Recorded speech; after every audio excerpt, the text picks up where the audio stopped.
نحمده ونصلي على رسوله الكريم أما بعد فأعوذ بالله من الشيطان الرجيم بسم الله الرحمن الرحيم رب اشرح لي صدري ويسر لي أمري واحلل عقدة من لساني يفقهوا قولي رب زدني علما رب زدني علما رب زدني علما اللهم إني نسألك علما نافعا ورزقا طيبا وعملا متقبلا آمین یا رب العالمین۔ تفسیر آیت نمبر 33 سے یہ جیسا کہ ابھی ہم پچھلے اس میں بھی آخر کی آیتوں میں دو آیتیں جو تھیں اس میں حضرت آدم علیہ السلام کا واقعہ جو ہے وہ شروع ہو گیا ہے۔ یہ واقعہ جو ہے قرآن میں کئی جگہ بیان کیا گیا ہے اور زیادہ اس کی تفصیل جو ہے سورہ اعراف میں ہمیں ملے گی انشاءاللہ جب ہم وہاں تک پہنچیں گے، اور کافی ڈیٹیلز اور بھی جو ہیں وہ وہاں ہمیں پتہ چلیں گی، لیکن یہاں پر اس قصے کا بتانے کا مقصد جو ہے نا وہ بہت اہم، کیونکہ ابھی جو ہم شروع سے آیتیں پڑھتے آ رہے ہیں اس میں اللہ تعالیٰ نے 3 گروہوں کا ذکر کیا۔ مومنین کا جو کہ متقی ہیں، ایمان لانے والے ہیں اور اللہ کے بتائے ہوئے راستے پہ چلنے والے ہیں۔ دوسرے کافر جو کہ انکار کرتے ہیں، اور دین کا، اللہ کے رسول کا، اللہ کی کتاب کا۔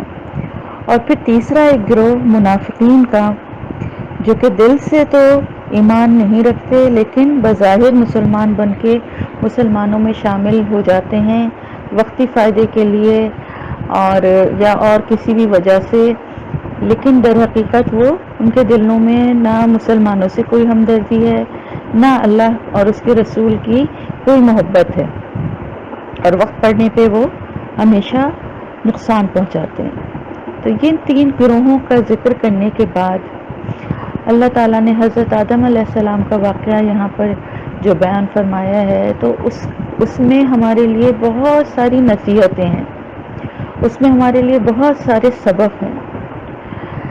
ہم نے حضرت آدم علیہ السلام کا واقعہ اپنے بچپن سے سنتے چلے آ رہے ہیں، تو ایک تو یہ کہ اس کو ہم نے ہمیشہ کہانی کی طرح سنا، اور دوسری بات یہ کہ اس میں بہت سی ایسی غیر اہم باتیں بلکہ غلط باتیں اس میں شامل کر کے ہم نے سنی ہیں کہ جو ہمارے ذہن میں بیٹھ گئیں۔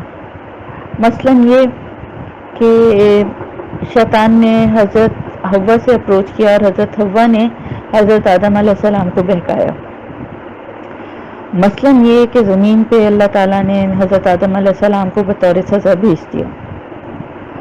اب یہاں ہم آیت نمبر 33 سے جب پڑھتے ہیں تو سب سے پہلے اللہ تعالیٰ سب سے پہلی بات ہی یہ فرما رہا ہے کہ جب کہا فرشتوں سے کہ میں زمین پہ اپنا ایک خلیفہ بھیجوں گا یا بھیجنے والا ہوں، اس سے کیا ہمیں پتہ چلا کہ حضرت آدم علیہ السلام کو دنیا میں ہی زمین پر ہی بھیجنا مقصود تھا، اور زمین پر ہی ان کو آ کے اسی طرح سے انسانوں کو اپنی زندگی گزارنی تھی، یہی اللہ کا فیصلہ تھا۔ جواب میں فرشتوں نے کہا کہ اللہ، کیا تو ایسے لوگوں کو، ایسی مخلوق کو دنیا میں بھیجے گا جو فساد کریں اور خون بہائیں؟ اس کی وجہ بھی میں بتا چکی ہوں آپ کو، کہ میں یہ اس لیے بتا رہی ہوں تاکہ پچھلا پورا ایک کیونکہ یہ 2 آیتیں میں نے کروا تو دی تھی، لیکن یہ پورا قصہ جو ہے نا آیت نمبر 32 سے 39 تک جو ہے یہ پورا ایک کمپلیٹ قصہ ہے، تو اس کو ایز اٹ از ہی میں چاہ رہی ہوں کہ آپ لوگ دوبارہ سے پورا ریوائز ہو جائے۔ تو حضرت آدم علیہ السلام کے جب بھیجنے کا کہا تو فرشتوں نے کہا کہ ایسی مخلوق کو زمین پہ بھیجیں گے جو فساد کرے اور خون بہائے، کیونکہ ہمیں مختلف تفاسیر سے اور یہ بھی پتہ چلتا ہے کہ زمین پر پہلے جنوں کو بھیجا گیا تھا، جنوں کی یہاں آبادی تھی جو کہ آپس میں بہت لڑائی جھگڑے کرتے تھے اور بہت قتل و غارت گری اور فساد انہوں نے زمین پہ مچایا ہوا تھا۔ تو فرشتوں نے اس حساب سے ہی کہا کہ کسی اور کو بھی زمین پہ بھیجیں تو کیا وہ بھی ایسا ہی ہوگا؟ اللہ تعالیٰ نے فرمایا، اور ساتھ میں فرشتوں نے یہ بھی کہا کہ اللہ پاک تیری تسبیح، تیری پاکی بیان کرنے کے لیے تو ہم ہیں، یعنی تجھے اور کسی مخلوق کی کیا ضرورت ہے۔ یہ فرشتوں کا نعوذ باللہ استغفر اللہ اعتراض نہیں تھا، یہ فرشتوں کا ایک جاننے والا سوال تھا، جیسے ایک کوشچن اس طرح کا تھا کہ جیسے کسی معاملے کے بارے میں پتہ نہ ہو تو اس کے بارے میں پوچھنا تھا، یہ ٹھیک ہے، دس از ناٹ این اعتراض، یہ ایک سوال تھا کہ اللہ پاک ایسے کس مخلوق کو بھیجنے والا ہے، یا کس کو زمین پہ جانشین بنائے گا۔ جانشین کا مطلب کیا ہوتا ہے؟ جانشین کا مطلب یہ ہوتا ہے کہ جو بھی احکامات اللہ تعالیٰ کے تھے ان کو زمین پہ نافذ کرنے والا، ان پہ عمل کرنے والا اور اس حساب سے اپنی زندگی گزارنے والا، اللہ کے بتائے ہوئے قوانین کا نفاذ کرنے والا۔ تو اللہ تعالیٰ نے جواب میں کہا کہ تمہیں نہیں پتا، یعنی تم جو فرشتوں کو تو یہ پتا تھا نا کہ عبادت اور تسبیح اور تحلیل کے علاوہ جو بھی کام ہے وہ سب فرشتوں کے ذمے ہیں۔ اب ویسے بھی پتا ہے کہ 4 فرشتے جن کا کام ہے ہوا چلانا، ایک کا کام ہے اللہ کے پیغامات کو لانا اور عذاب کا جو قومیں ہوتی ہیں ان کے لیے عذاب لانا، اور حضرت اسرافیل ہیں سور پھونکنا، مطلب یہ تو ہمیں معلوم ہی ہے۔ اس کے علاوہ بھی ہر کام کے لیے اللہ تعالیٰ کے پاس فرشتوں کی بہت بڑی ایک فوج ہے، تو ان کے ہوتے ہوئے کسی اور کی ضرورت کیوں پڑی، یہ فرشتوں کی سمجھ میں نہیں آیا، کیونکہ ظاہر ہے ان کا علم محدود تھا۔ تو اللہ تعالیٰ نے فرمایا کہ میں جانتا ہوں تم نہیں جانتے، اور پھر انہوں نے اللہ تعالیٰ نے آدم علیہ السلام کو نام سکھائے۔ نام سے کیا مطلب ہے؟ نام کیا سکھائے؟ یعنی تمام کا تمام علم جو دنیا کی چیزوں کے بارے میں ہے وہ سب ان کو دے دیا، وہ سب ان کو سکھا دیا، اور پھر ان کو ان تمام علوم کو فرشتوں کے سامنے، یعنی ان تمام چیزوں کو پیش کیا فرشتوں کے سامنے، اور ان سے کہا کہ ان سب چیزوں کے بارے میں بتاؤ تمہارا علم کیا کہتا ہے۔ اب فرشتے جو ہیں ان کی اللہ تعالیٰ نے جو ڈیوٹی لگائی ہے وہ اسی کے حساب سے کام کرتے ہیں۔ فرشتے اپنی مرضی سے کچھ نہیں کر سکتے، اللہ کے احکامات کے تابع ہیں۔ جو فرشتے تسبیح بیان کر رہے ہیں وہ قیامت تک تسبیح بیان کرتے رہیں گے اسی طرح۔ جن فرشتوں کے ذمے ہوا چلانے یا بادلوں کو ادھر سے ادھر کرنے کا کام ہے وہ اپنا کام کرتے رہیں گے، لیکن ان کو یہ نہیں پتا کہ دوسرا فرشتہ جس کو سور پھونکنا ہے وہ اس کا کام کس طرح ہوتا ہے، ٹھیک ہے۔ یہ حضرت جبرائیل علیہ السلام جو ہیں وہ پیغمبروں تک اللہ کے پیغامات وحی کی صورت میں لاتے تھے، لیکن باقی ہر فرشتہ جو ہے وہ نہیں لا سکتا، نہ جانتا ہے اس بارے میں۔ یہ بتانے کا مقصد یہ ہے کہ جو کچھ بھی فرشتوں کے کام ہیں وہ بٹے ہوئے ہیں، اور وہ اپنی اپنی ذمہ داری اور اپنا اپنا کام اور اپنی عبادت جو ہے وہ کیے جا رہے ہیں، اور قیامت تک وہ اسی طرح کرتے رہیں گے ازل سے ابد تک۔ تو انسان کو اللہ تعالیٰ نے جو علم دیا وہ ہر چیز کے بارے میں تھا، اور جب وہ ساری چیزیں فرشتوں کے سامنے پیش کر کے ان سے پوچھا گیا تو انہوں نے فوراً کیا کہا کہ اللہ تعالیٰ نے جب ان سے کہا کہ بتاؤ اگر تم سچے ہو، تو انہوں نے کہا سبحانک لا علم لنا الا ما علمتنا، انہوں نے کہا کہ اللہ تو پاک ہے، ہمیں تو کچھ بھی علم نہیں سوائے اس کے کہ جو تو نے ہمیں علم دیا ہے، اور تو ہی سب سے زیادہ علم والا اور حکمت والا ہے۔ اچھا، اس بات میں ہمارے لیے ایک بہت بڑا سبق ہے۔ وہ سبق کیا ہے؟ وہ سبق یہ ہے کہ اپنے علم پہ ایک تو یہ کہ کبھی بھی اپنے علم کو مکمل یا اپنے علم پہ کبھی بھی ناز نہیں ہونا چاہیے، اور جہاں کہیں بھی آپ کو لگے کہ آپ کو اس کا پتہ نہیں ہے تو اپنی کم علمی کا اعتراف کرنے میں کبھی بھی جھجکنا نہیں چاہیے۔ کبھی بھی یہ نہیں سوچنا چاہیے کہ بھئی لوگ میرے بارے میں کیا کہیں گے، لوگ تو سمجھیں تو بڑی قابل ہیں، تو بہت پڑھی ہوئی ہیں، ان کو تو بہت کچھ پتہ ہے، اب میں یہ کیسے کہہ دوں گی نہیں مجھے تو اس کے بارے میں کچھ بھی نہیں معلوم۔ یہ رویہ جو ہے نا ایک علم والے انسان کا نہیں ہونا چاہیے۔ علم والے انسان کا رویہ ایسا ہونا چاہیے کہ جو کچھ اس کو پتہ ہے وہ ضرور لوگوں تک پہنچائے، اور جہاں اس کو نہیں پتہ ہے وہاں پر بتا دے کہ یہ اس کے بارے میں میرا علم نہیں ہے، مجھے اس کی معلومات نہیں ہے، آپ کسی اور صاحب علم سے پوچھیں۔ تو فرشتوں نے بھی فوراً ہی اپنی کم علمی کا اعتراف اللہ تعالیٰ کے سامنے کر لیا اور اللہ کی پاکی بیان کی، اور یہ اعتراف کیا کہ اللہ تعالیٰ تو ہی زیادہ علم والا اور حکمت والا ہے، ہمارے پاس تو اتنا ہی علم ہے جتنا کہ تو نے ہمیں دیا، اور ہم سب کے لیے اس میں یہی پیغام ہے کہ جتنا تو نے علم ہمیں دیا ہے ہمارے پاس اتنا ہی، اس سے زیادہ ہماری نہ استطاعت ہے نہ ہماری توفیق ہے، جو تو نے ہمیں اپنی رحمت سے اپنی ہمیں توفیق دی ہے، ہمارے پاس اتنا ہی علم ہے۔ ایک تو یہ بات۔ دوسری بات کیا ہے؟ دوسری بات یہ کہ ہمیں یہ نہیں سوچنا چاہیے، کسی کے علم کو اپنے علم کے مقابلے میں کم نہیں سمجھنا چاہیے، کمتر نہیں سمجھنا چاہیے، کہ بعض دفعہ ہم سے چھوٹے بھی بہت اچھی کوئی ہمیں عقل کی بات یا کوئی بتا رہے ہوتے ہیں، لیکن ہم اس کو بھی کیا کہتے ہیں کہ بچے ہو کے ہمیں نصیحت کر رہے ہیں، یا ہو سکتا ہے کہ وہ اتنے پڑھے لکھے نہ ہوں لیکن کوئی اچھی بات اگر بتانا چاہیں، جیسے فرشتوں نے کہا نا حضرت آدم علیہ السلام کے بارے میں، لیکن بعد میں کیا ہوا؟ اللہ تعالیٰ نے حضرت آدم علیہ السلام کو جب ان کے سامنے وہ ساری چیزیں وہ پیش کی تو انہوں نے اپنے علم کے مطابق ہر چیز کا جواب دے دیا۔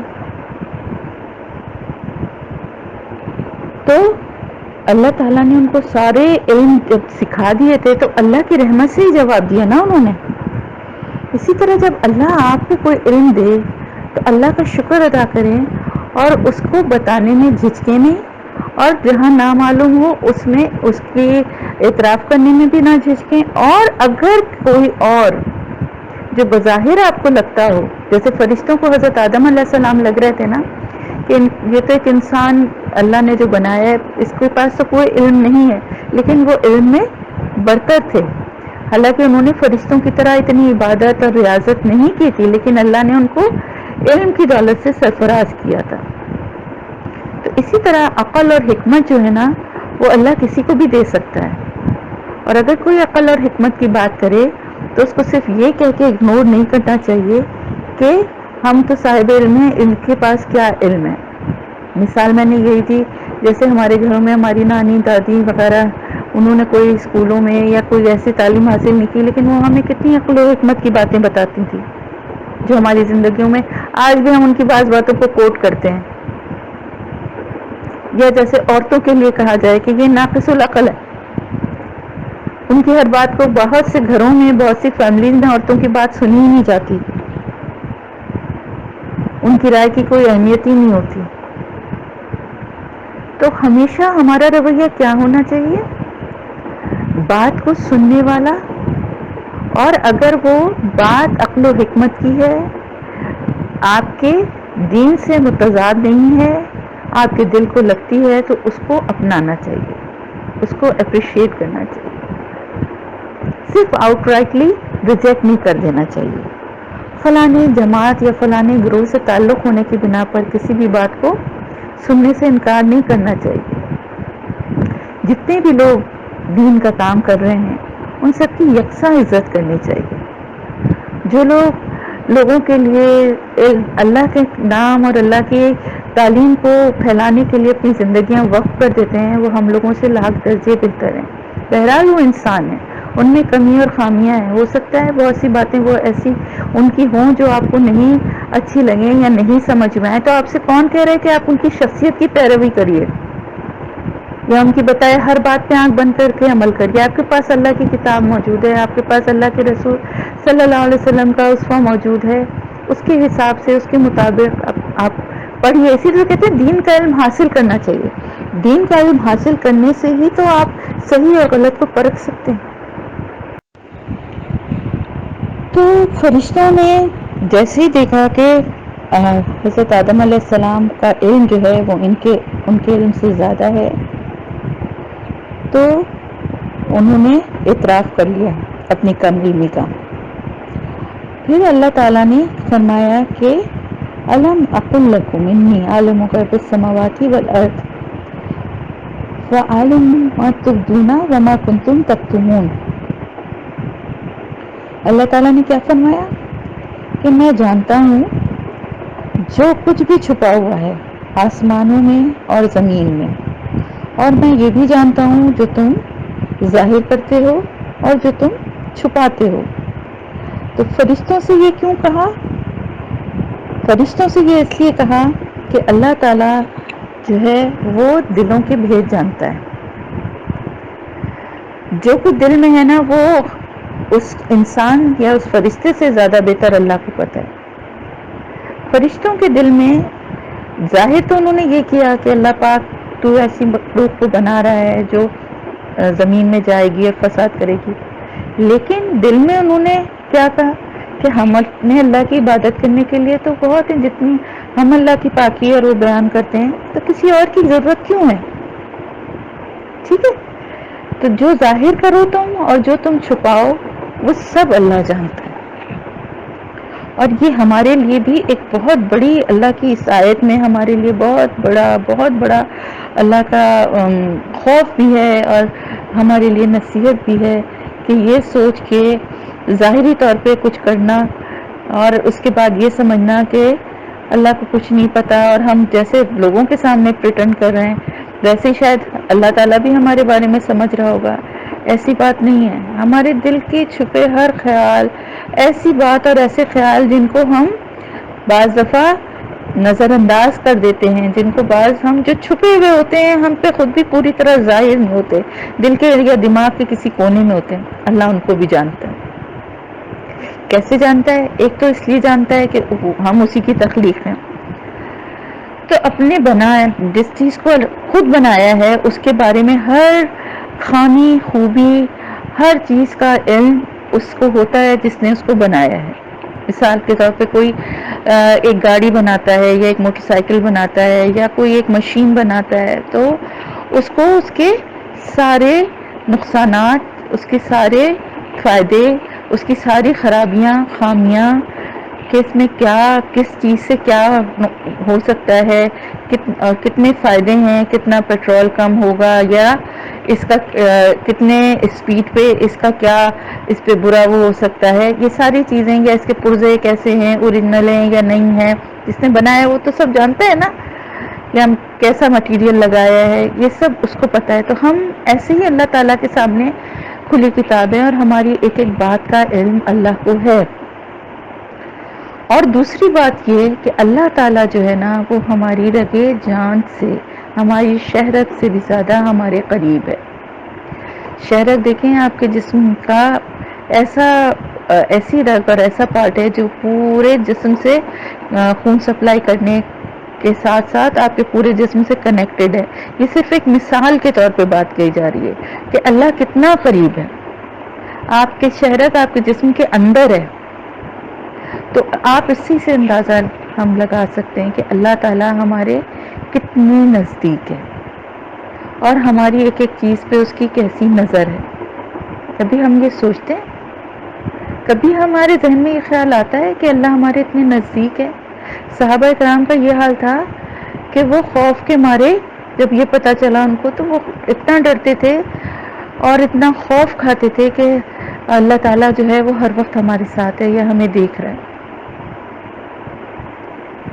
ہمارے ذہن میں یہ چیز جو ہے نا اس طرح سے اس خیال کو ہم نے کبھی جگہ دی ہی نہیں، کیونکہ ہم بائی برتھ مسلم ہیں.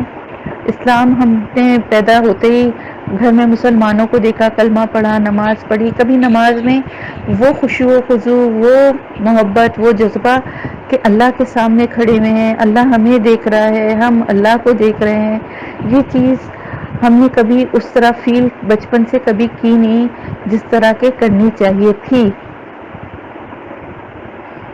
بچوں کے ذہن میں جب یہ بات اس طرح سے ڈالی جائے کہ تم اب تیار ہو جاؤ، احترام سے کھڑے ہو جاؤ، صاف ستھرے حلیوں میں ہو، اچھی تمہارے پاس سے خوشبو آنی چاہیے، ہر طرح کی اسمیل اور کھانوں کی خوشبو یا بدبو پسینے کی یہ سب نہیں ہونی چاہیے، کیونکہ تم سب سے بڑے بادشاہ، سب سے بڑے شہنشاہ کے سامنے تم کھڑے ہونے جا رہے ہو، جو تمہارا مالک ہے، جو تمہارے اوپر ہر طرح کی نعمتیں جس نے نازل کی ہیں. تو تمہارا رویہ، تمہارا ایٹیٹیوڈ کیا ہونا چاہیے، تمہارے انداز میں کتنی خشیت ہونی چاہیے، تمہیں کتنا عاجزی اور نرمی والا تمہارا رویہ ہونا چاہیے. تو یہ ساری باتیں اب شعور کے ساتھ ہم سیکھنے کی کوشش کر رہے ہیں، اور اس میں مشکل بھی ہوتی ہے، بار بار بھول بھی جاتے ہیں. تو یہ چیزیں اب جو لوگ ایسے لوگ ہیں جن کے بچے چھوٹے ہیں، ان کو اللہ نے بہت اچھا موقع دیا ہے. آپ اپنے بچوں میں ابھی سے یہ چیز ڈیولپ کریں، ان کو اس اسٹیج سے ہی جو ہے یہ باتیں سکھائیں، اس طرح سے اللہ کی موجودگی کا احساس دلائیں اپنی زندگیوں میں. تو جب یہ بات ہو گئی تو پھر اس کے بعد فرشتوں نے جب اپنی کمی کا اعتراف کر لیا اور اللہ تعالیٰ نے آدم علیہ السلام کو علمی لحاظ سے فرشتوں سے برتر بنایا، تو پھر اللہ نے کیا کہا، فرشتوں سے کیا فرمایا کہ آپ سجدہ کرو. آدم علیہ السلام کو سجدہ کرنے کا حکم دیا. تو جیسے ہی حکم دیا سب فرشتے سجدے میں گر گئے، اس لیے کہ وہ جو تھے، وہ مخلوق جو اللہ کی ہے، وہ اللہ کی انتہائی فرما بردار اور انتہائی اللہ کے آگے جو انکساری والی ہے. یعنی ان کی اپنی اللہ کی مرضی کے آگے، ہم تو بہت ساری باتوں میں اللہ نے ہمیں کیونکہ اختیار دیا ہے نا کہ ہاں یا نہ کا، صحیح یا غلط کو اختیار کرنے کا ہمیں اللہ نے اختیار دیا. فرشتوں کے پاس یہ چوائس نہیں ہے. فرشتے جو ہیں وہ صرف اللہ کے حکم پر عمل کرتے ہیں. تو جیسے ہی اللہ نے حکم دیا ویسے ہی وہ سجدے میں گر گئے. یہ سجدے میں گرنا کیوں اللہ نے کروایا سجدہ؟ اس سجدے کا مطلب یہ تھا، نعوذ باللہ یہ مطلب نہیں تھا، سجدہ تو صرف اللہ کے لیے ہی ہے. یہ سجدہ اس لیے تھا کہ اب یہ آدم علیہ السلام اور اس کی جو نسل جو دنیا میں ہوگی، وہ سب جو ہیں وہ فرشتے سارے کے سارے جو ہیں وہ ان کی مدد کے لیے ہیں، ان کے مطیع و فرما بردار ہیں، تمام معاملات میں ان کی مدد کرنے کے لیے ہیں. دنیا کے تمام معاملات میں دنیاوی، آپ کو دیکھیں جب ایک مومن پیدا ہوتا ہے تو اس کی حفاظت کے لیے بھی ایک فرشتہ اس کے ساتھ ہوتا ہے. اس کے علاوہ اور بھی جو کام ہم کرتے ہیں، بہت سارے کاموں میں ہماری اللہ تعالیٰ کی طرف سے مدد ہوتی ہے. بہت سارے یعنی جیسے فصلیں کسان لگاتا ہے تو اللہ کی رحمت سے فرشتے جو ہیں بادل کو برساتے ہیں، بادل لاتے ہیں، بارش ہوتی ہے اور فصل اچھی ہوتی ہے. بہت سارے معاملات میں اللہ تعالیٰ نے فرشتوں کو انسان کے مطیع و فرما بردار بنا دیا ہے. لیکن اصل حاکم کون ہے؟ دنیا میں انسان جو ہے وہ صرف جانشین ہے. اصل حاکم کون ہے؟ اللہ. اور جب اللہ کا حکم آ جاتا ہے، انسان کی نافرمانیوں اور اس کی تمام بری حرکتوں کے باوجود فرشتے اللہ کے حکم کے مطابق انسانوں کی مدد کرتے رہتے ہیں. لیکن جب اللہ کا حکم آ جاتا ہے تو پھر ان نافرمان اور فاسق انسانوں کو فرشتے جو ہیں اللہ کے حکم سے ان کی روحوں کو گھسیٹ کے لے بھی جاتے ہیں. تو جب سب فرشتوں نے سجدہ کیا تو کس نے سجدہ نہیں کیا؟ ابلیس نے. ابلیس کا مطلب ہوتا ہے انتہائی مایوس. یعنی اس کو ابلیس اس لیے نام تو اس کا کچھ اور ہے، لیکن اس کو ابلیس کیوں کہا گیا؟ کہ اللہ کی رحمت سے مایوس. اللہ کی اسی لیے کہتے ہیں نا مومن اللہ کی رحمت سے کبھی مایوس نہیں ہوتا. ہم اس کے پاس سب سے بڑی امید جو ہے نا وہ اللہ کی رحمت کی ہے. دنیا کے بھی ہر معاملے میں اور آخرت کے لیے بھی ہمیں صرف اللہ کی رحمت کی امید ہے. تو اس نے ایک تو سجدہ کرنے سے انکار کیا، اور دوسرا کیا کیا؟ اس سے بھی بڑا گناہ کہ تکبر کیا. اللہ کے ساتھ شرک، تکبر، یہ ایسے گناہ ہیں جن کی کوئی معافی نہیں جب تک انسان خود ان کی معافی مانگ کے پلٹ نہ آئے. تو بہرحال ابلیس نے بھی شرک نہیں کیا لیکن انکار کیا، اور اللہ کا حکم ماننے سے انکار کیا، اور تکبر کیا. کیا تکبر کیا؟ کہ میں بڑا ہوں. عبادت پہ اپنی غرور کیا اور اپنے آگ سے بنے ہونے پہ غرور کیا. ایک مٹی اور خاک کے پتلے کو میں کیوں سجدہ کروں؟ یہ سب تفصیل سورہ اعراف میں انشاءاللہ تعالی آئے گی۔ تو جب یہ اس نے کہا اور ہو گیا وہ کافروں میں سے، یہ کہتے کہ ساتھی وہ کافروں میں سے ہو گیا۔ ابلیس وہاں جنت میں کیا کر رہا تھا، عرش پہ کیا کر رہا تھا؟ ابلیس جو ہے تھا تو ایک جن، لیکن ہزاروں سال کی عبادت کرنے کے بعد وہ فرشتوں کے ساتھ عرش پہ جانے کا آنے کا، اس کو پہلے آپ کو پتہ ہے جن بھی عرش تک چلے جایا کرتے تھے، اور بلکہ بعد میں بھی ہوتا تھا کہ اللہ تعالیٰ کے جو وحی کی صورت میں احکامات ہوتے تھے وہ جا کے اس کی سنگن لے آیا کرتے تھے عرش تک پہنچ کے، اور آ کے کاہنوں کو بتاتے تھے، لیکن حضرت صلی اللہ علیہ وسلم کی ولادت کے ساتھ ہی یہ سلسلہ موقوف ہو گیا، اور شہاب ثاقب جو ہمیں نظر آتے ہیں یہ وہ گرز ہیں جو وہ جن جانے کی کوشش کرتے ہیں اور وہاں سے کچھ سنگن لینے کی کوشش کرتے ہیں، تو فرشتے ان کو آتشی گرز جو ہیں وہ مار کے وہاں سے بھگاتے ہیں اور نہیں سن سکتے۔ ستاروں کے بارے میں اللہ تعالیٰ نے کہا ہے نا، سورہ ملک میں پڑھا ہے کہ یہ کیا ہیں، تو اس وجہ سے یہ وہاں موجود تھا۔ اس کے بعد اس کی پوری ڈیٹیل انشاءاللہ تعالیٰ سورہ اعراف میں اور ڈیٹیل آئے گی، ابھی جتنا قصہ ہے اتنا ہی ہم بات کرتے ہیں۔ پھر اللہ تعالیٰ نے فرمایا حضرت آدم علیہ السلام سے کہ اب تم یہاں جنت میں رہو۔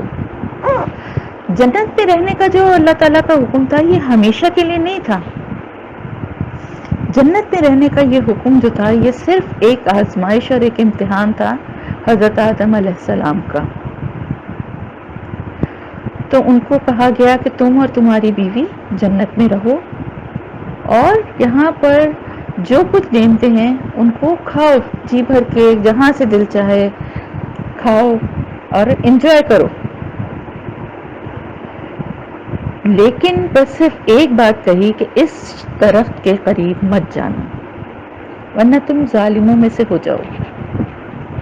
اب وہ درخت کیا تھا، کس چیز کا تھا، یہ ڈیٹیل قرآن میں کہیں پہ بھی نہیں ہمیں ملتی، تو اس کی تفصیل میں ہمیں جانے کی بھی ضرورت نہیں ہے۔ یہ ساری باتیں کہ وہ سیب کا درخت تھا اور سیب کھا لیا، اور یا گندم تھا جس کو وہ کھا کے جو ہے وہ ان کو حاجت محسوس ہوئی، یہ سب جو ہیں یہودیوں کی من گھڑت قصے ہیں، ایسا کچھ بھی ہمیں قرآن میں نہیں ملتا، تو ہمیں بھی ان ڈیٹیلز کی طرف بلا وجہ جانے کی ضرورت نہیں ہے۔ صرف اتنا کہا گیا کہ اس درخت کے قریب نہ جاؤ، اور اس میں بھی ایک بہت بڑی نصیحت اللہ تعالیٰ کی ہے کہ اللہ نے یہ نہیں کہا کہ اس درخت کا پھل نہیں کھاؤ۔ دیکھیں ہم جب یہ کہانی سنتے تھے تو ہمیں کہا جاتا تھا اللہ تعالیٰ نے فرمایا کہ اس درخت کا پھل نہیں کھانا، اور انہوں نے پھل کھا لیا شیطان کے بہکانے سے، لیکن اللہ نے کیا کہا ہے یہاں پر، اس درخت کے قریب نہ جاؤ۔ اس کا مطلب یہ ہے کہ دنیا میں بھی جو حرام چیزیں ہیں صرف ان کا استعمال، ان کو کھانا یا پینا یا ان کا استعمال کرنا ہی گناہ نہیں ہے، بلکہ ان کے قریب جانا بھی گناہ ہے۔ کیوں گناہ ہے؟ کیونکہ جب آپ کسی برائی کے قریب چلے جاتے ہیں اور اس سے یوز ٹو ہو جاتے ہیں تو اس برائی کا اثر آہستہ آہستہ آپ کے اوپر سے ختم ہو جاتا ہے، اور اس کو کرنے میں آپ کو کوئی آر محسوس نہیں ہوتا، آہستہ آہستہ آپ اس اسٹیج پہ آ جاتے ہیں۔ ایک چھوٹی سی مثال ہے کہ اکثر ینگ ایج میں لڑکے سگریٹوں کے عادی ہو جاتے ہیں، تو وہ کس طرح سے ہوتا ہے کہ ایک گروپ میں بیٹھے ہیں، وہاں 4 لڑکے پی رہے ہیں، ایک لڑکا نہیں پی رہا ہے، کچھ دن تک ایسا ہوتا رہتا ہے، پھر دوست مذاق میں یار ایک پی کے تو دیکھو، ایک کش لے لو، اس سے کیا ہوگا، یہ ہوگا، آہستہ آہستہ اس دھوئیں میں رہتے رہتے اور ان دوستوں کے ساتھ رہتے رہتے وہ خود بھی اس چیز کا عادی ہو جاتا ہے، اور اس کو وہ برائی نہیں لگتی۔ تمام حرام چیزوں کے لیے یا بری چیزوں کے لیے، برے کاموں کے لیے سب سے بڑی ہمارے لیے یہی نصیحت ہے کہ ہم ان کے قریب ہی نہ جائیں۔ پھر اس کے بعد اللہ تعالیٰ نے کیا فرمایا، ان دونوں کو شیطان نے پھسلا دیا، ان دونوں کو، حضرت حوا کو نہیں کہ انہوں نے حضرت آدم کو انسسٹ کیا، دونوں کو، اور یہ بھی نہیں کہ وہ سانپ کی شکل میں جنت میں داخل ہو گیا یا کسی اور طریقے سے آ گیا یہ کوئی ایسا کوئی ہمیں اس کا کوئی ذکر نہیں ملتا، یہ سب یہودیوں کی من گھڑت قصے ہیں۔ جنت میں شیطان کیسے آ گیا؟ اللہ کے حکم سے۔ سانپ کی شکل میں چھپ کے اگر جنت میں آئے گا تو کیا اللہ تعالیٰ کو نعوذ باللہ پتہ نہیں چلے گا؟ تو بیوقوفی کی بات ہے نا۔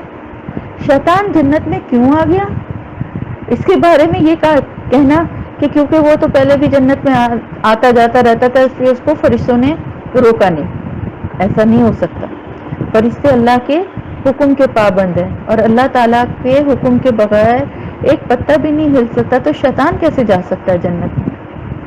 شیطان جنت میں اس لیے چلا گیا کیونکہ اللہ نے ایسا چاہا، کیونکہ یہ بھی اس امتحان کا ایک حصہ تھا۔ شیطان کے جائے بغیر یہ ٹیسٹ ہو نہیں سکتا تھا نا۔ شیطان جب تک جا کے بہکاتا نہیں، دل میں وسوسہ نہ ڈالے، تو اس وقت تک یہ ٹیسٹ کیسے ہو سکتا تھا؟ تو شیطان نے ان کو پھسلا دیا، اور انہوں نے کیا کیا یہ ہم سورہ اعراف میں بھی تفصیل سے دیا گیا ہے۔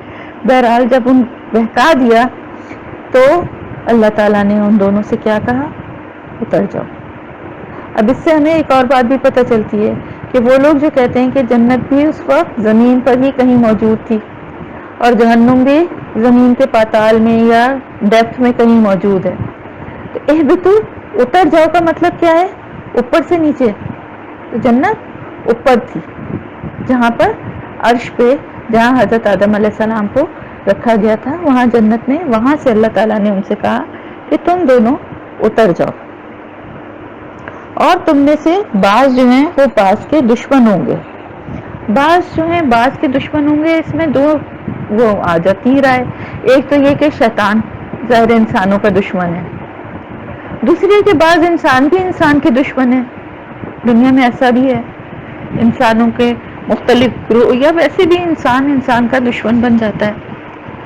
تو دنیا میں یہ سب کچھ ہوگا، اور تمہارے لیے دنیا میں اللہ تعالیٰ نے جب بھیجا تو کہا کہ یہاں تمہارے لیے جائے قرار یا تمہارے لیے ٹھہرنے کی جگہ بنا دی گئی ہے، یہ دنیا کا عارضی ٹھکانہ، جب تک کہ ایک مقررہ مدت کے لیے، ایک مقررہ وقت تک کے لیے، یعنی جب تک کہ تمہارا واپسی کا، اللہ تعالیٰ کے پاس واپسی کا وقت نہ آ جائے، موت کا وقت نہ آ جائے، قیامت نہ آ جائے، اس وقت تک کے لیے یہ زمین انسانوں کے لیے جائے قرار رہنے کی جگہ بنا دی گئی۔ تو اس میں جو کچھ بھی ہے اس سامان سے، اس چیزوں سے فائدہ اٹھاؤ تم۔ متاعن الہین کا مطلب یہی ہے کہ جو بھی فائدہ اٹھانے والی چیزیں ہیں یا سامان ہے، اس سے فائدہ اٹھاؤ ایک مقررہ وقت تک۔ اب جب یہ ہوا تو آدم علیہ السلام نے اللہ تعالیٰ سے چند کلمات سیکھے توبہ کرنے کے۔ اب دیکھیں ہمارے پاس الحمدللہ، اللہ کا شکر احسان ہے، کتنی دعائیں موجود ہیں نا پرانی صورت میں، انبیاء کی دعائیں موجود ہیں، پھر ہمارے پاس مستون دعائیں، حضور صلی اللہ علیہ وسلم کی دعائیں جو وہ مانگا کرتے تھے وہ موجود ہیں۔ حضرت آدم علیہ السلام کے پاس کوئی ایسی دعا نہیں تھی، اپنے گناہ پہ بہت شرمندہ تھے، اپنی اس حرکت پہ بہت شرمسار تھے کہ یہ مجھ سے کیا ہو گیا، میں ٹیسٹ میں فیل ہو گیا۔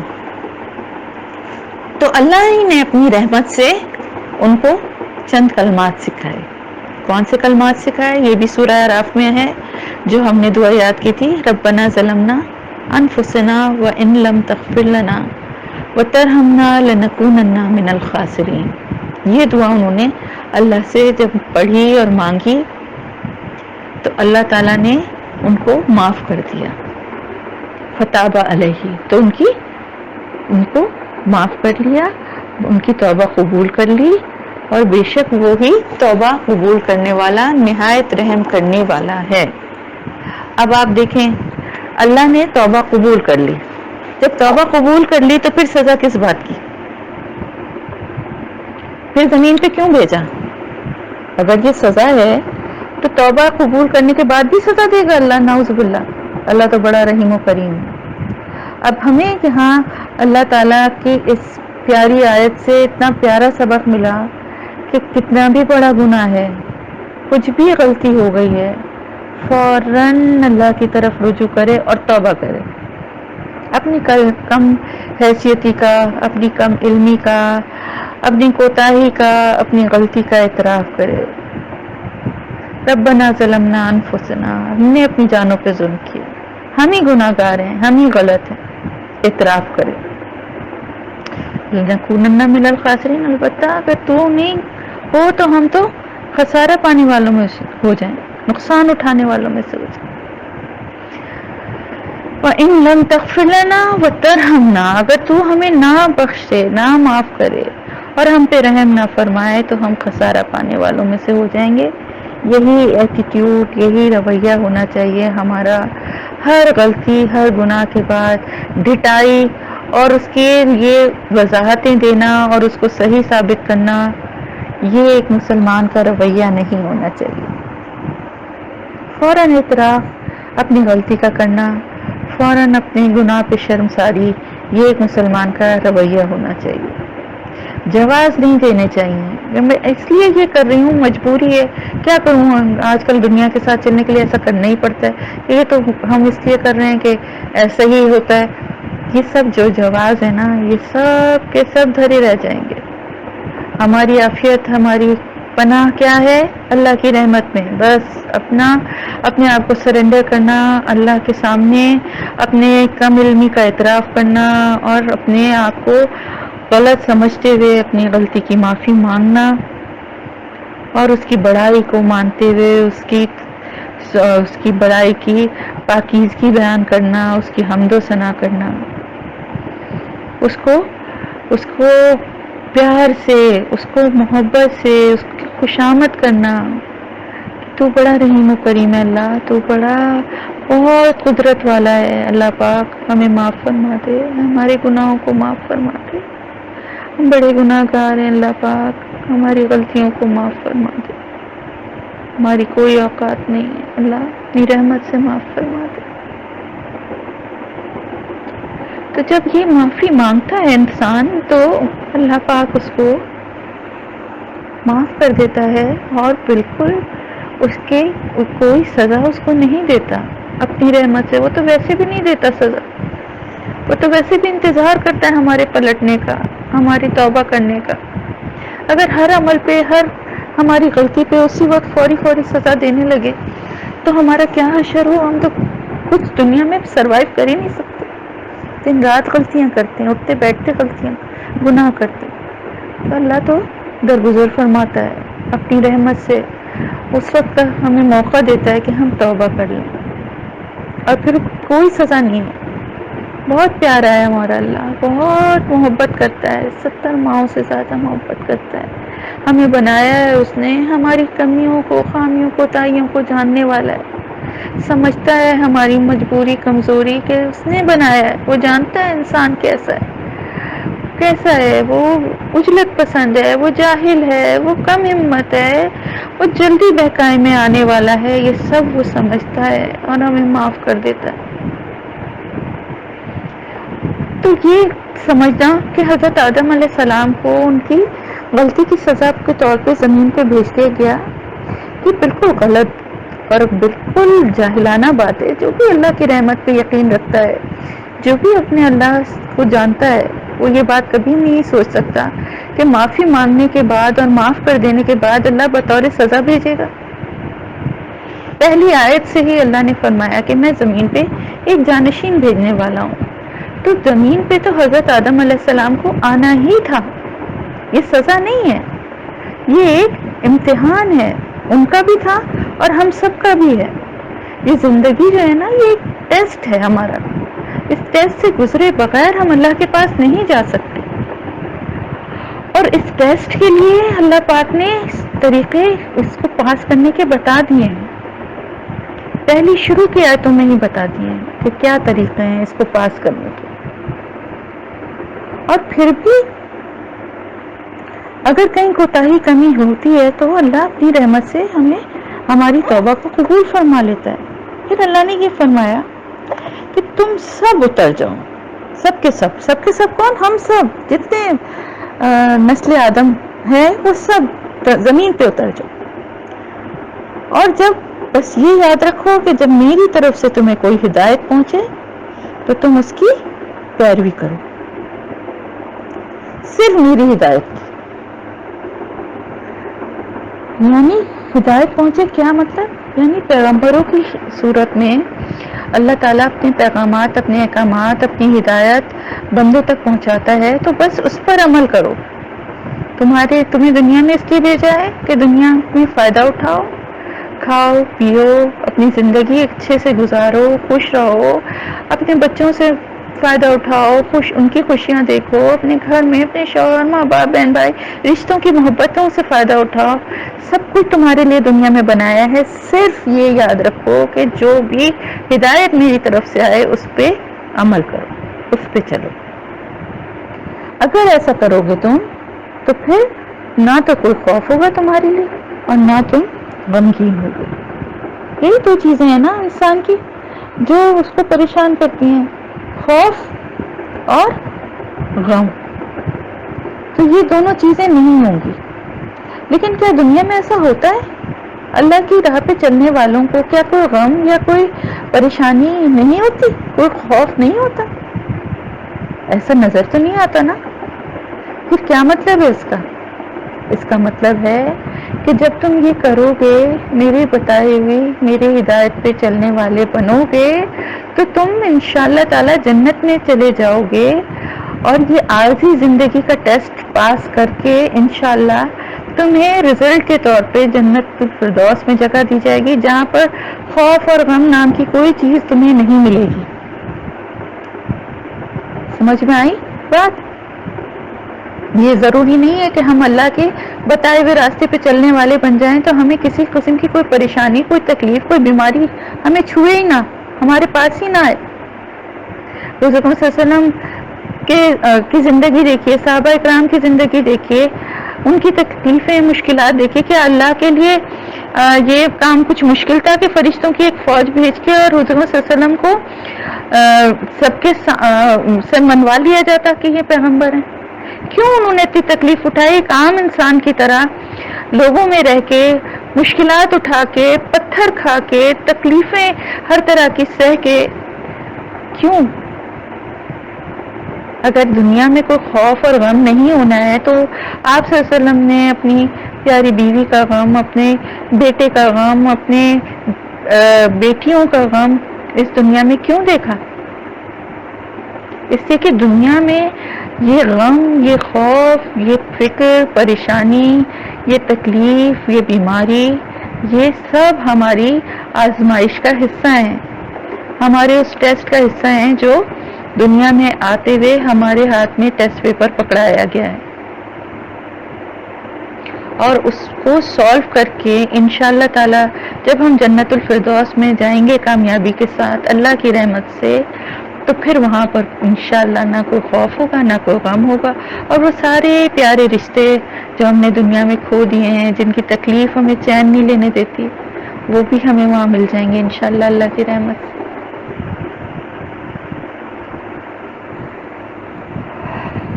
تو وہ لوگ جو کفر کریں گے، جو اللہ کی آیت کا انکار کریں گے، جو اللہ کے بتائے ہوئے راستے پہ نہ چلیں گے، جو اللہ کی ہدایت کو نظر انداز کریں گے، جو اللہ کی آیات کو جھٹلائیں گے۔ آیات سے مطلب ہے نشانیاں۔ ایک نشانی تو یہ ہے جو اللہ کی کتاب ہے، اس کو جھٹلائیں گے۔ دوسری وہ نشانیاں جو دنیا میں ہر طرف نظر آ رہی ہیں، بکھری ہوئی ہیں۔ اپنے آپ کو دیکھیں تو اپنے اندر ہزاروں نشانیاں ہیں، آسمان کی طرف دیکھیں تو وہاں اللہ کی قدرت کی نشانیاں ہیں، زمین پہ دیکھیں تو اللہ کی نشانیاں ہیں، درختوں کو، پودوں کو، پھولوں کو، کسی ایک چیز کو آپ غور سے دیکھنا شروع کر دیں، اس پہ غور و فکر اور تدبر کریں تو اس میں آپ کو اللہ کی نشانیاں نظر۔ تو وہ لوگ جو جھٹلاتے ہیں اللہ کی آیات کو، کتابوں کو بھی جھٹلاتے ہیں، اور جو ہر طرف اللہ کی نشانیاں بکھری ہوئی ہیں، ان سب کو بھی جھٹلانے والے لوگ جو ہیں، ان کا انجام کیا ہے؟ وہ ہیں آگ کے ساتھی۔ انہی کے لیے آگ ہے، انہی کے لیے آگ بنائی گئی ہے، وہی آگ کا ایندھن بھی ہیں، اس میں جلنے والے بھی ہیں، اور اس کا عذاب بھگتنے والے بھی وہی ہیں جو اللہ کی آیات کو جھٹلاتے ہیں، جو اللہ کی نشانیوں کا انکار کرنے والے ہیں۔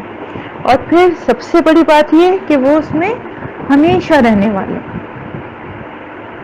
تو اس پورے قصے میں حضرت آدم علیہ السلام کے ہمیں کیا سبق ملتا ہے؟ ہمیں کئی سبق ملے. سب سے پہلی بات یہ کہ علم حاصل کرنے کے لیے کبھی بھی جھجکنا نہیں چاہیے. علم حاصل کرنے کے لیے پوچھنے میں کبھی شرم نہیں کرنی چاہیے. اور علم ہوتے ہوئے دوسرے کی جو آپ کو بظاہر لگ رہا ہے کہ آپ سے علم میں کم ہے لیکن وہ عقل اور حکمت کی بات کہہ رہا ہے، اس کی بات کو ہمیشہ توجہ سے سننا چاہیے اور اگر وہ ٹھیک ہے تو اس کو ماننا چاہیے. اور جہاں پر آپ کا علم نہ ہو، جو آپ کے علم سے آگے کی بات ہے، اس میں اپنی کم علمی کا اعتراف کرنے میں بھی شرم محسوس نہیں کرنا چاہیے. مثلا نہیں پتا آپ کو یہ بات تو کہہ دینا چاہیے کہ جی اس کے بارے میں میرا علم نہیں ہے، آپ کسی اور صاحب علم سے پوچھیے. کچھ چیزیں ایسی ہوتی ہیں جو ہمارا علم بہت محدود ہے. وہ لوگ جنہوں نے پوری پوری زندگیاں وقف کر دی ہیں علم کی راہ میں اور دن رات ان کا اونا بچھونا جو ہے وہ علم حاصل کرنا ہی ہے، وہ لوگ بھی بہت ساری باتوں میں جب ان کو نہیں پتا ہوتا تو اعتراف کر لیتے ہیں، بتا دیتے ہیں کہ بھئی اس کا ہمیں نہیں علم ہے. تو ہمارا علم تو ابھی کسی لیول پہ ہے ہی نہیں، ہم تو بہت ہی ابتدائی مرحلوں میں ہیں. تو ہمیں اس بات پہ کبھی بھی یہ نہیں سوچنا چاہیے کہ لوگ ہمارے بارے میں کیا سوچیں گے، کہ ان کو یہ بھی نہیں پتا. ہاں نہیں پتا، بس ٹھیک ہے. اور کیا پتا چلا ہمیں؟ اور یہ کہ تکبر کبھی بھی نہیں کرنا چاہیے اور اللہ تعالیٰ کے حکم کے آگے فوراً جھک جانا چاہیے. جب اللہ کا حکم آ گیا تو ہماری بات کی کوئی اہمیت نہیں ہے، کسی کی بات کی کوئی اہمیت نہیں ہے. ہماری ہر بات کے اوپر اللہ کا حکم ہے اور جو کچھ بھی ہمارے دلوں میں ہے، جو کچھ بھی ہمارے ظاہر میں ہے، وہ سب اللہ ہم سے بہتر جانتا ہے. اور اگر شیطان ہمارے دل میں وسوسہ ڈالتا ہے اور ہم کوئی برائی یا گناہ کا ارتکاب کر لیتے ہیں تو اس پہ ڈٹائی سے جم جانا یا یہ سوچنا کہ اب ہم تو بڑے گناہ گار ہیں، اللہ کے پاس کیا منہ لے کر جائیں، یہ بھی شیطان کا ایک وسوسہ ہے. ہمارا ایٹیٹیوڈ فوراً اللہ کے پاس، اللہ کے بارگاہ میں اپنی غلطیوں کو تسلیم کرنے والا اور اللہ سے معافی مانگنے والا ہونا چاہیے. اور پھر معافی مانگنے کے بعد اللہ کی رحمت پہ یقین ہونا چاہیے کہ ہمیں اس نے معاف کر دیا ہے اور انشاءاللہ وہ ہمارے ساتھ رحم کا معاملہ فرمائے گا. اور کیا؟ اور یہ کہ جو اللہ تعالیٰ کے بتائے ہوئے راستے پہ چلے گا، اللہ کی رسول صلی اللہ علیہ وسلم نے جو اللہ کا پیغام ہم تک پہنچایا ہے اس پہ عمل کرنے والا بنے گا تو پھر انشاءاللہ تعالیٰ آخرت میں اس کا انجام جو ہے بہت اچھا ہوگا. اپنی رحمت سے اللہ اس کو جنت الفردوس میں داخل کرے گا، جہاں نہ تو کوئی خوف ہوگا اور نہ کوئی غم ہوگا، نہ کوئی تکلیف ہوگی، نہ کوئی بیماری ہوگی، نہ کوئی پریشانی ہوگی. لیکن اس کے لیے دنیا میں جو اللہ تعالیٰ نے ہمیں امتحان کے لیے بھیجا ہے، جس ٹیسٹ کے لیے بھیجا ہے، اس میں کوالیفائی کرنا بہت ضروری ہے. ٹھیک ہے. اور پھر آخری بات کیا کہ جو اللہ نے چوائس دی ہے نا، یہ راستہ بھی بتا دیا اور وہ راستہ بھی بتا دیا. تو جو جھٹلانے والا راستہ اختیار کرنے والے ہیں لوگ، جو انکار کرنے والے لوگ ہیں، کافر ہیں، وہ ظالموں میں سے ہوتے ہیں اور وہ آپ کے ساتھی ہیں، جہنم کا ایندھن ہے، جہنم میں رہنے والے ہیں اور ہمیشہ ہمیشہ وہ ان کا ٹھکانہ وہی ہے. ٹھیک ہے. اب آگے ہم دوسرا موضوع شروع ہو رہا ہے، بنی اسرائیل کا ذکر شروع ہو رہا ہے. بنی اسرائیل جو ہے اللہ کی ایک ایسی قوم تھی جس کے اوپر اللہ نے اپنی بے شمار نعمتیں نازل فرمائیں.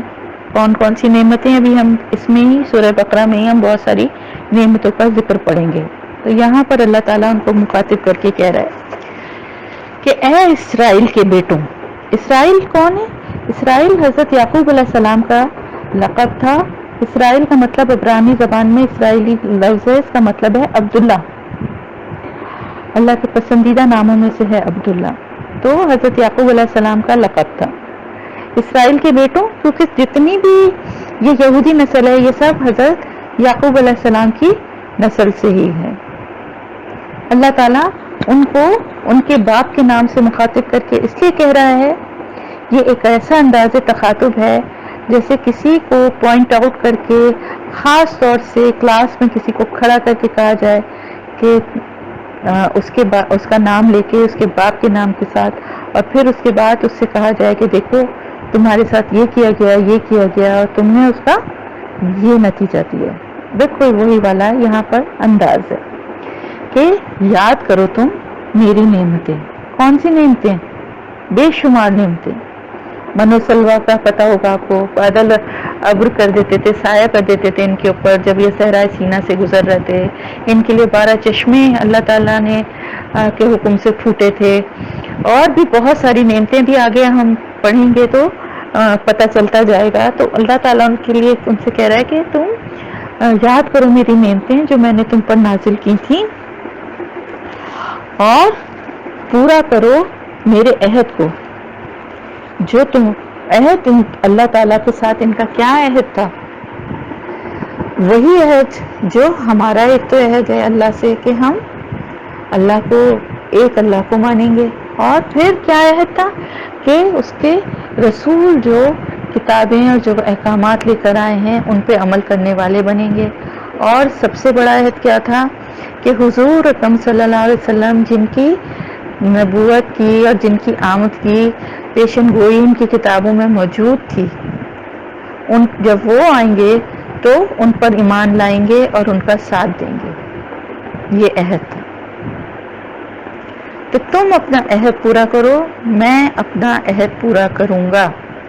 اللہ کیا عہد پورا کرے گا؟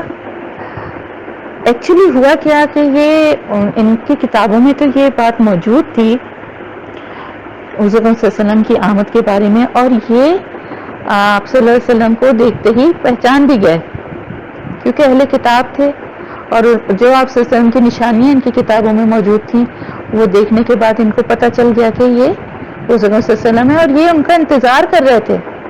یہ مدینہ کے انصار جو تھے ان کو ہمیشہ یہ کہہ کے وہ ایک روگ جمایا کرتے تھے کہ ابھی ہمارا ایک پیغمبر آنے والا ہے.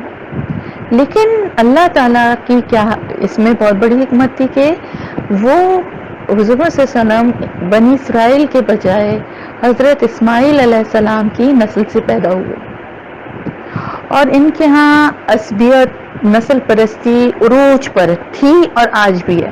اب پتہ ہے یہودیوں کے ہاں باقی جتنے مذہب ہیں جیسے کرسچنز ہیں یہ اپنے مشنری اسکولز اور مشنری ہاسپٹلز اور بہت جگہوں پہ گاؤں دیہاتوں میں تبلیغ کے لیے جاتے ہیں اور لوگوں کو کرسچینٹی کی طرف لاتے ہیں اور لوگوں کو کرسچنس بناتے ہیں. ہمارے یہاں دیکھیں جتنے یہ جمعدار بھنگی وغیرہ ہوتے ہیں کرسچنز ہوتے ہیں. کیوں؟ اس لیے کہ یہ آج سے نہیں ہے، یہ انڈیا جب تھا انڈو پاک ایک تھا اس وقت یہ غریب طبقہ اور یہ بہت سے ہندو جو کم ذات کے تھے ان کے ساتھ بڑا برا سلوک ہوتا تھا، تو ان کو عیسائیوں نے کنورٹ کر کے کرسچین بنا لیا تھا. ان کو شعور ہی نہیں ہے، نہ ان کو دین کا شعور تھا. تو مطلب کہنے کا یہ ہے کہ سب اپنے دین کی تبلیغ کرتے ہیں، مسلمان اپنے دین کی تبلیغ کرتے ہیں، یہاں تک کہ ہندو بھی اپنے دین کو پھیلاتے ہیں. لیکن یہودیوں کی خاص بات یہ کہ ان کے یہاں کوئی بھی یہودی نہیں ہو سکتا دوسرا. یعنی اگر کوئی چاہے کہ وہ یہودی مذہب اختیار کر کے ان میں شامل ہو جائے تو یہ کبھی بھی شامل نہیں کریں گے. ان کے ہاں جو بائی برتھ یہودی ہے بس صرف وہی یہودی ہے. جو ان کی نسل ہے نا ان کو اس پہ بڑا غرور اور گھمنڈ ہے، اور یہ اس میں کسی کو بھی شامل نہیں کر سکتے، نہ کرنا چاہتے ہیں. اسی لیے یہ ایک محدود تعداد میں ہے. ٹھیک ہے، تو ان کے لیے یہ بہت بڑی ایک وہ تھی کہ ہم اپنی نسل یا اپنے قبیلے کے علاوہ ہم کسی دوسرے کی حاکمیت یا اس کی نبوت کو کیسے تسلیم کریں. تو انہوں نے اس سے انکار کر دیا اور لوگوں کو بھی گمراہ کیا. تو اللہ تعالیٰ فرما رہا ہے کہ تم اگر اپنا عہد پورا کرو تو میں اپنا عہد پورا کروں گا. یعنی تمہیں کس چیز کی خواہش ہے؟ تمہیں حکومت اور اقتدار کی خواہش ہے تو تمہیں وہ مل جائے گا، لیکن پہلے تم اپنا عہد تو پورا کرو اور مجھ سے ہی ڈرو، صرف مجھ سے ہی ڈرو. کسی اور کا خوف نہ کرو، صرف میرا خوف کرو. اور تم ایمان لاؤ جو نازل کیا میں نے تم پر، تصدیق کرنے والی اس کی جو تمہارے پاس ہے، یعنی اس کتاب کی، قرآن کی تصدیق کرو، اس پہ ایمان لاؤ، کیونکہ یہ وہ کتاب ہے جو تمہاری کتابوں کی بھی تصدیق کرتی ہے. ہمارے قرآن میں آپ دیکھیں نا، قرآن میں تمام کتابوں کا ذکر ہے، زبور کا، انجیل کا، توریت کا، تینوں کتابوں کا، اور صحیفوں کا بھی ذکر ہے کہ مختلف پیغمبروں کے صحیفے بھی نازل ہوئے. تو ہم تو سب پہ ایمان رکھتے ہیں نا، یہ سب اللہ کی کتابیں ہیں، اپنی اصل شکل میں موجود نہیں ہے گو کے، لیکن ہیں سب اللہ کی کتابیں. تو اللہ تعالیٰ نے کیا فرمایا کہ تم اس کتاب پہ ایمان لاؤ جو تمہاری کتاب کی تصدیق کرتی ہے، اور تمہاری کتاب اس کی تصدیق کرتی ہے، کیونکہ دونوں کے مضامین ایک ہیں، بہت سارے احکامات بھی ایک جیسے ہیں. تو تم تو اہل کتاب ہو، تم اس پہ ایمان کیوں نہیں لاتے؟ اور تم پہلے کافر کیوں بنے جا رہے ہو؟ پہلے کافر کا مطلب کیا ہے؟ یعنی ان کی کفر کی شدت کی وجہ سے پہلا کافر کہا جا رہا ہے. یعنی پہل تو قریش کر چکے تھے کفر کی، انکار کی، اس کتاب کی، حضور صلی اللہ علیہ وسلم کو نبی ماننے کے انکار کی پہل وہ کر چکے تھے. لیکن یہ کیونکہ صاحب کتاب ہونے کی وجہ سے ان کے اوپر زیادہ ذمہ داری تھی، اس لیے ان کو پہلا کہا جا رہا ہے. یعنی زیادہ بڑا جرم ہے تمہارا کہ تم پہلے انکار کرنے والے نہ بنو، اور میری آیات کو تھوڑی قیمت کے بدلے نہ بیچو. کیا تھی وہ تھوڑی قیمت؟ یعنی تمہاری وہ خواہش کہ تمہاری ہی قوم میں پیغمبر آئے اور تمہیں ہی، تمہاری نسل اور قوم کو زیادہ عزت ملے، اور تمہیں اقتدار ملے، تمہیں زیادہ مرتبہ ملے. یہ خواہشات تھی نا ان کی. حالانکہ اگر یہ ایمان لے آتے تو پھر یہ یہودی تھوڑی رہتے جو ان کا الگ قبیلہ یا الگ قوم ہوتی، یہ تو مسلمانوں میں ہی شامل ہو جاتے اور وہیں اللہ تعالیٰ ان کو عزت بھی دے دیتا. لیکن اللہ نے فرمایا کہ تم تھوڑی قیمت کے بدلے، یعنی تھوڑی دنیاوی لالچ کے پیچھے میری نشانیوں کو، میری آیات کو مت بیچو. جو تمہارے پاس کتاب ہے اس میں جو آیتیں ہیں، جو نشانیاں ہیں، جو پیغمبر کے بارے میں، جو اس کتاب کے بارے میں، ان کو، لوگوں کو ان سے گمراہ نہ کرو. بیچو کا کیا مطلب ہے؟ یعنی ان لوگوں کو گمراہ نہ کرو، ان کے بارے میں صحیح معلومات دو لوگوں کو جو پوچھتے ہیں تم سے. قریش پوچھا کرتے تھے نا، کیونکہ ان کو صاحب کتاب سمجھتے تھے. انصار، یہود، وہ قریش، یہ لوگ ان سے انہی کے سے زیادہ رجوع کرتے تھے اور پوچھتے تھے. اور یہ آگے قرآن آگے سورہ بقرہ میں ہی آتا ہے کہ یہ اس طرح سے پہچانتے تھے حضور صلی اللہ علیہ وسلم کو جیسا کہ اپنے بیٹوں کو پہچانتے ہیں.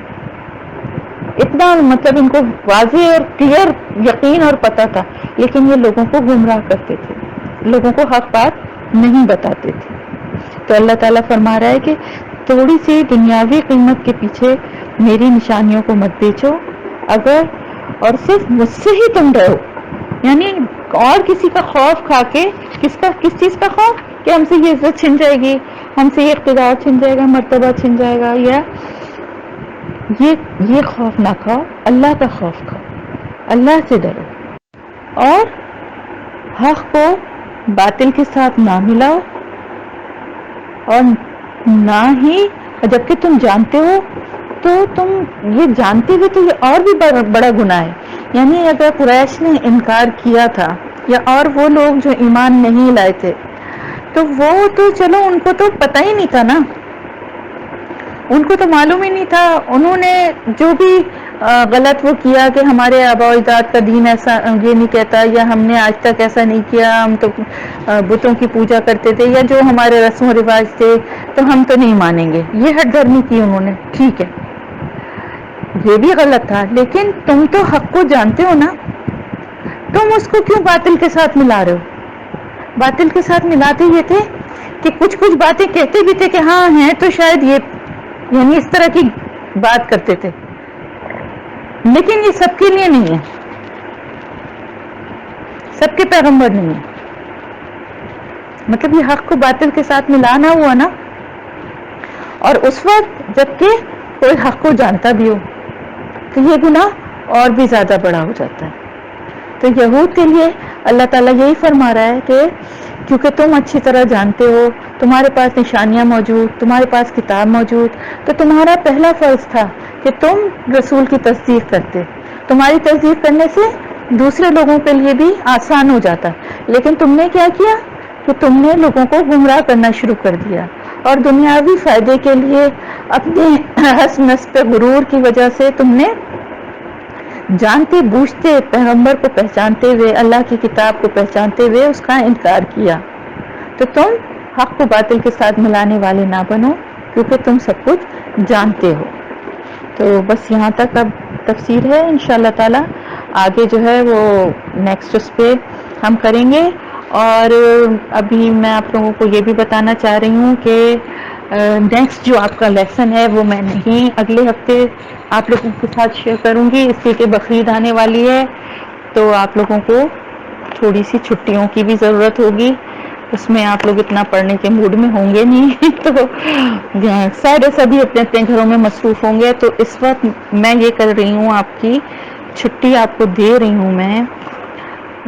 جناب کب سے دینا چاہیے مجھے، یعنی سمجھیے آپ لوگ یہ مجھے 8 تک 7-8 تک مجھے یہ سبق سنا دیجیے گا انشاءاللہ تعالی. بدھ جمعرات تک آپ کے پاس ٹائم ہے. اس کے بعد آپ کی 8 تاریخ سے آپ کی چھٹی شروع ہو رہی ہے، جو کہ انشاءاللہ تعالی آپ کی 21 تاریخ تک آپ کی چھٹی ہے. تو 21 تاریخ تک آپ کی چھٹی ہے. اس میں آپ کی عید بھی کور ہو جائے گی اور آپ کی گوشت پارٹی بھی انشاءاللہ تعالی ہو جائے گی ہم سب کی. اور اس میں آپ کو 19-20 کا 2 دن ملیں گے، کیونکہ سنڈے یعنی عید تو ختم ہو جائے گی آپ کی، سمجھے 15 تک آپ کی عید کی چھٹیاں ختم ہو جائیں گی. تو 16، 17، 18 آپ اپنا ریسٹ کریے، اور اس کے بعد 19-20 آپ ٹیسٹ کے لیے تیاری کیجیے. انشاءاللہ تعالی 20 کو یا 21 کو میں آپ لوگوں کا ایک چھوٹا سا ٹیسٹ لوں گی. تو جو لوگ ٹیسٹ لینا چاہیں گے ان سے میں پوچھ لوں گی، اور پھر اس وقت وہ ٹیسٹ ہوگا. ایزی سا ہوگا، چھوٹا سا ہوگا. تو کوشش کریں کہ سبھی ٹیسٹ دینے کی کوشش کریں. ٹھیک ہے؟ تو پھر انشاءاللہ تعالی آپ لوگوں سے اب میری جو بھی بات ہوگی وہ 20 یا 21 کو ہوگی. جب تک اب آپ لوگ یہ سبق سنا کے مجھے انشاءاللہ تعالی 7 تاریخ تک یا 8 تاریخ تک آپ میکسیمم، بس اس سے ڈیلے نہیں کریے گا پلیز. آپ لوگوں کے سبق بہت دیر سے آتے ہیں نا، تو پھر یہ سارا کچھ ہی ڈیلے ہو جاتا ہے، اور پھر ایک دفعہ ڈیلے ہوتا ہے تو اور ڈیلے ہوتا چلا جاتا ہے. تو کوشش کیجیے بس کہ بدھ کو آخری ڈیڈ لائن سمجھیے، کوشش کیجیے کہ منگل تک ہی سنا دیا کریں. ٹھیک ہے؟ جزاک اللہ خیرن کثیرہ. آپ سب کو بہت بہت پیش کی عید کی مبارکباد. اللہ پاک آپ سب کے لیے خوشیوں بھری اور بہت عافیت والی عید ہو. اور ساتھ ہی ساتھ تکبیرات کو پڑھتے رہیے گا، اور مجھے اور میرے گھر والوں کو دعاؤں میں یاد رکھیے گا. آپ سب میری دعاؤں میں شامل ہیں. اللہ حافظ.